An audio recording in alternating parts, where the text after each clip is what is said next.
மகாநதி அடுத்த வர எபிசோட்ல பார்த்தீங்க அப்படின்னா, இந்த மாரி விஜய் வந்து காவேரி வீட்டுக்கு வந்து பேசுறதுக்காக வந்திருப்பாரு. அப்போ பார்த்தீங்க அப்படின்னா, விஜய் வந்து உள்ள வான்னு கூட சாரதாம்மா வந்து கூப்பிட மாட்டாங்க.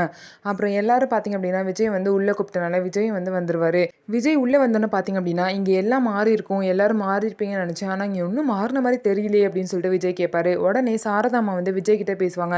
"இப்ப வரைக்குமே என் பொண்ண வந்து நீங்க வெல பேசினத என்னால கொஞ்சம் கூட வந்து ஏத்துக்கவே முடியல. என் பொண்ண வந்து காசுக்காக நடிக்க சொன்னத இப்ப வரைக்கும் எனக்கு அவ்ளோ கோவம் தான் வருது.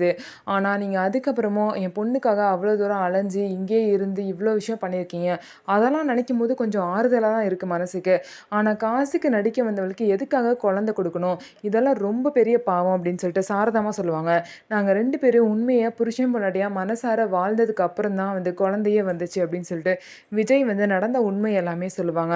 இதுக்கப்புறம் என்ன பிரச்சனை உங்களுக்கு வீட்டுக்கு அனுப்புறதுல அப்படின்னு சொல்லும்போது, உங்க வீட்ல உள்ளவங்கலாம் அதுக்கு ஒத்துக்க மாட்டாங்க அப்படின்னு சொல்றாங்க. என்ன அப்பையிலேருந்து எல்லாமே தயக்கமா ஏதோ ஒரு விஷயம் சொல்ல வரீங்க. ஆனா எல்லாமே சேர்ந்து என்கிட்ட மறைக்கிறீங்க. என்ன விஷயம் சொல்றீங்களா இல்லையான்னு சொல்லிட்டு கேட்கும்போது, பாட்டி பார்த்தீங்கன்னா டக்குன்னு உங்க பாட்டியும், சித்தியும் தான் காரணம்னு சொல்லிட்டு உளறிடுவாங்க.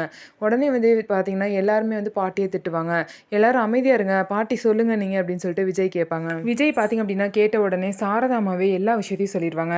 இந்த மாரி உங்க சித்தியும், பாட்டியும் வந்து காவேரி இனிமே அனுப்பாதீங்க. விஜய்ட்ட வந்து காவேரியை பிரிச்சு வைக்க போறோம் அப்படின்லாம் சொன்னதையும், அது மட்டும் இல்லாம பாட்டி வந்து காவேரிக்கும், விஜய்க்கும் டிவோர்ஸ் பேப்பர்ல சைன் வாங்க வந்ததையும், எல்லா விஷயத்தையும் பார்த்தீங்கன்னா, ஒவ்வொன்னா வந்து விஜய் கிட்ட சொல்லிருவாங்க. இந்த விஷயம் தெரிஞ்சதுக்கப்புறம் விஜய் வந்து என்ன முடிவு எடுக்க போறாரு? ஸோ பாட்டியோட நிலைமை என்ன ஆக போகுது? விஜய் கண்டிப்பா வந்து வீட்டுக்கு போய் பாட்டிய என்ன மாரிலாம் திட்ட போறாரு? அப்படிங்கிறத நம்ம பொறுத்திருந்து பார்க்கலாம். நம்ம வீடியோ உங்களுக்கு பிடிச்சிருந்தா, நம்ம வீடியோவ லைக் பண்ணிக்கோங்க. மறக்காம நம்மளோட சேனல சப்ஸ்கிரைப் அண்ட் ஹைப் பண்ணிட்டு பாருங்க.